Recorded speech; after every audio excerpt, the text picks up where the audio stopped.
What's up everyone, this is Zach from musicplayers.com. Today we're going to be checking out the Neural DSP Tim Henson X plugin.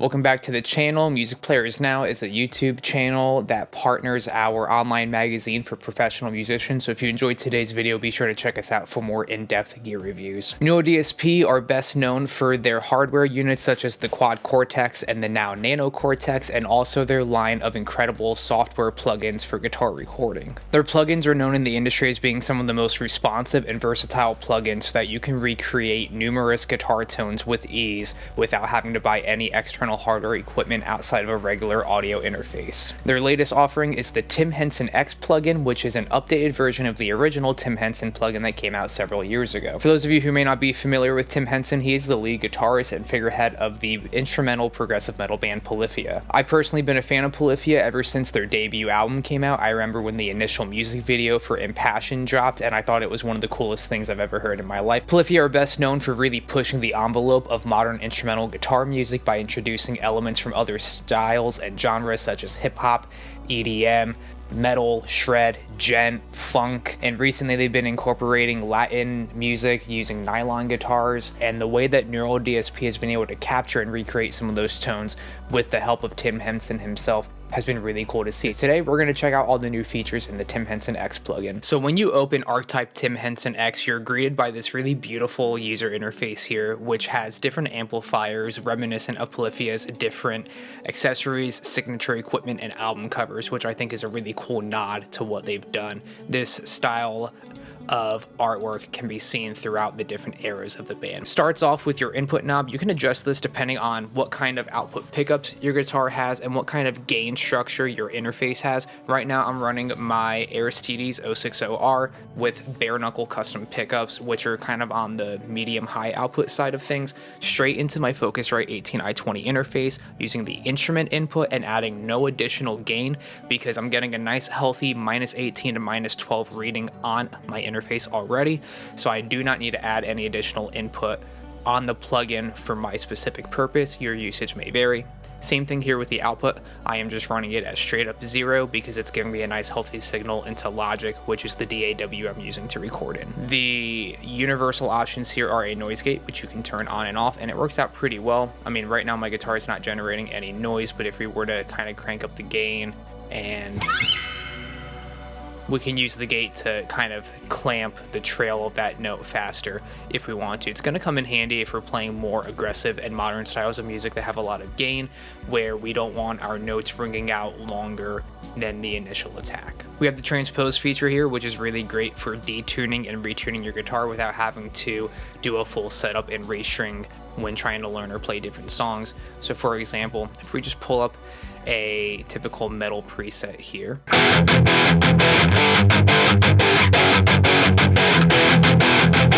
right now I'm in standard tuning. We can easily go down a half step to E flat,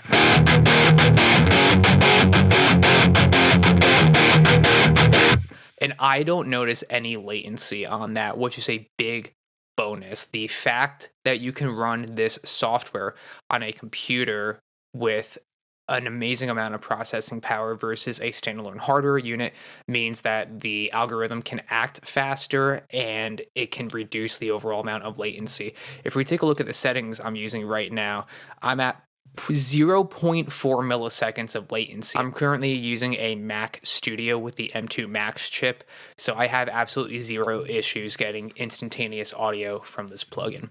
We can go down even further, down 3 steps.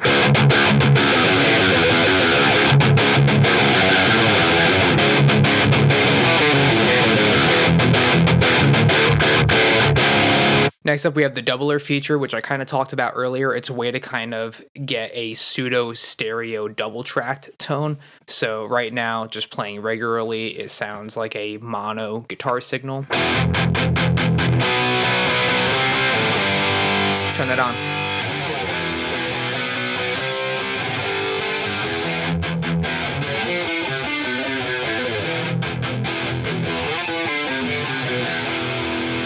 So over here we have some pre-effects that we can toggle on and off at any time. We have a boost pedal, a compressor, and an overdrive. Right now this is what my clean tone sounds like by itself, just running on the basic clean tone right here. I'm going to turn down my output a little bit.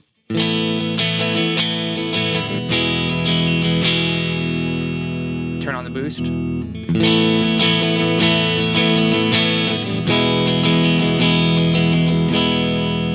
Definitely an increase in volume, but it also just kind of makes the amp sound better, so to speak.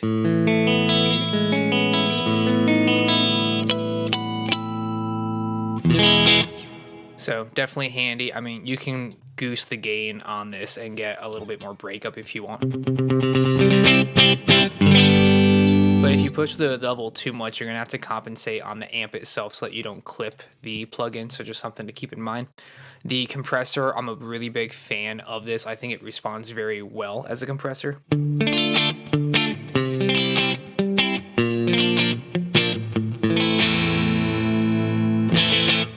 And again, you can adjust how much compression you have, the output level, and then how slow or fast it is.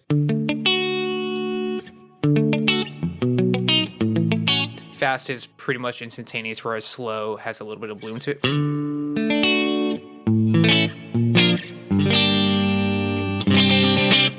Really like how that works. And then you have an overdrive, which works as you'd expect.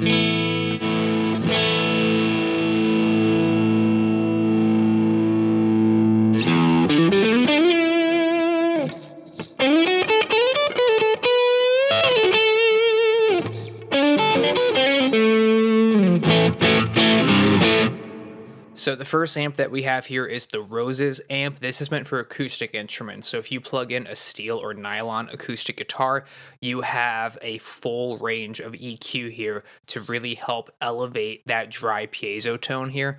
And what I really like is the blend knob here. You can control how much of the amp is affecting the dry tone of your DI. I'll plug in an acoustic later and we'll come back to this. Next up is the Cherubs amp, which is based on a British voiced clean amp.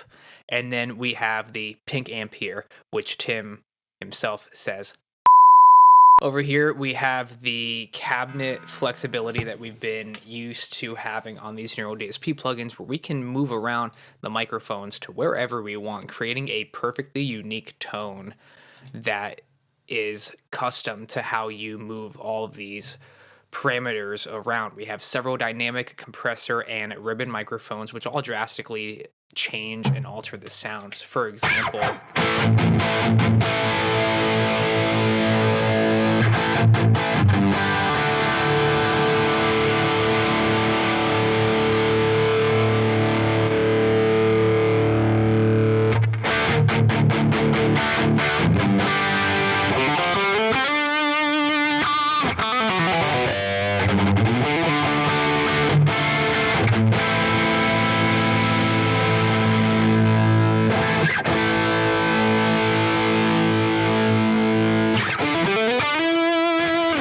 microphone is the final destination for your source tone.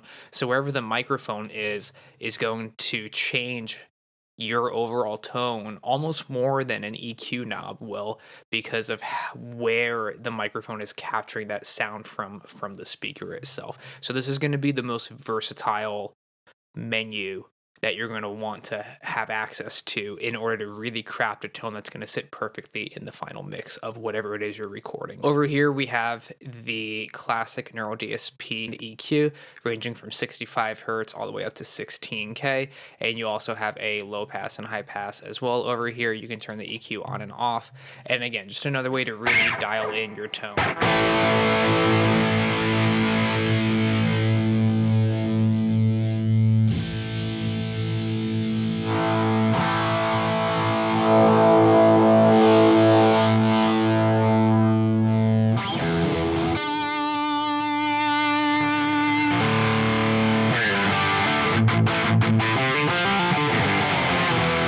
And then finally, we have our post effects, which are all of our time-based and modulation effects. We have a reverb here that we can turn on. Right now, without the reverb, we have... And then if we turn it on...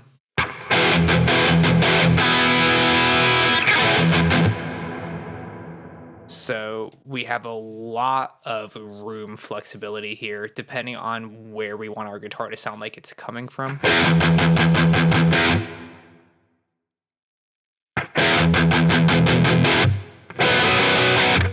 So again, if you're playing more modern aggressive styles of metal, you're probably not going to need the reverb at all. But if you're doing leads or cleans, it's nice to have some ambience and thickness to the tone. Even something subtle like that just gives a little bit of width. The chorus itself, I'm always a fan of chorus.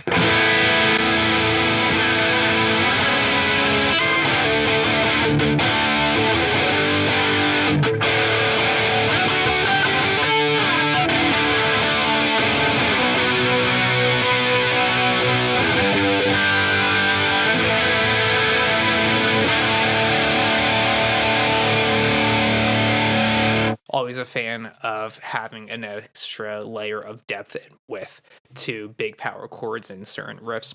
Then we have the delay here, where you can choose what kind of delay mode you have. You can have a normal delay, a wide delay that's very heavily pan, and a ping pong, which goes back and forth. You can tap the tempo, you can type it in, or you can kind of just set this however you would a modern delay pedal. You can adjust the saturation of the delay repeats, the subdivision of the repeats. Again, you can trim the highs and lows. It's very versatile for sure. It's a word that I've been using a lot during this plugin, but just look at all the features you have without having to super dive into any ridiculous menus.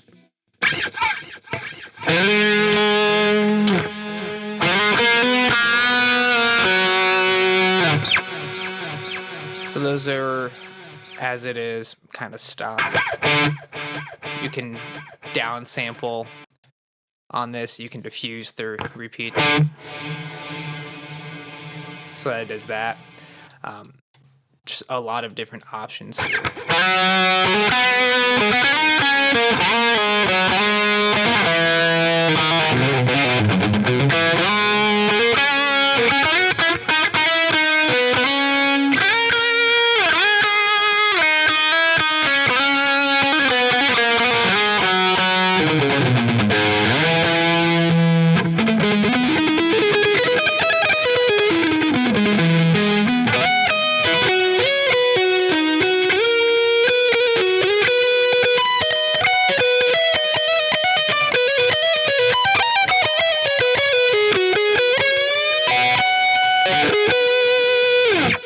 And if we come over here to the multi-voicer, which is in between the cabinet and the EQ, you can see that you have a ton of options for selecting different scales, tunings, chords. You can add different tensions and tone clusters, which is incredible. And then you can pan where all these different harmonies are coming from. So just for fun, I'm going to turn on all the voices here, and we're just going to see what it sounds like if I play some stuff in C major.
So just to check out this acoustic amp that's here, I have my Music Man Majesty Petrucci Nebula with the piezo pickup. So we have a full-on acoustic sound now coming in through the amp. So on this stock preset float,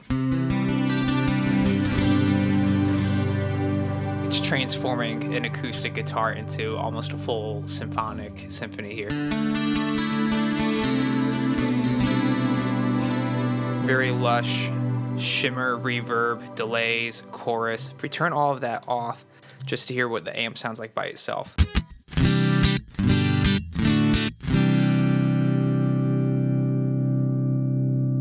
We can choose how much we want just my DI signal versus the amp.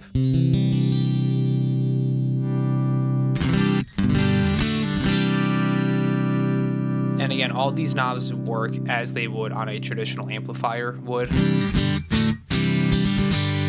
So I can just create a basic stock acoustic tone, add some reverb.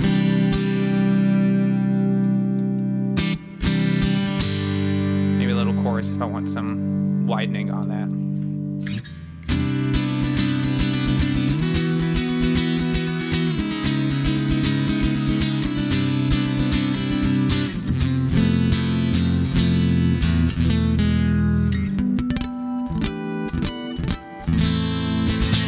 That's going to do it for today's video. If you guys enjoyed it, be sure to leave your thoughts in the comments below. Maybe also some things that you would like to see in a future Neural DSP plugin as well. I think for what this plugin set out to do, it does it very well. I really like the addition of presets from other Neural DSP artists, as well as some of the stock presets that they created themselves. Gives you a lot of ground to work with and allows you to get everything from really beautiful clean tones, edge of breakup tones, and overdrive into full-on distortion. Once again, thank you for watching today's video. My name is Zach from musicplayers.com. We'll see you in the next video.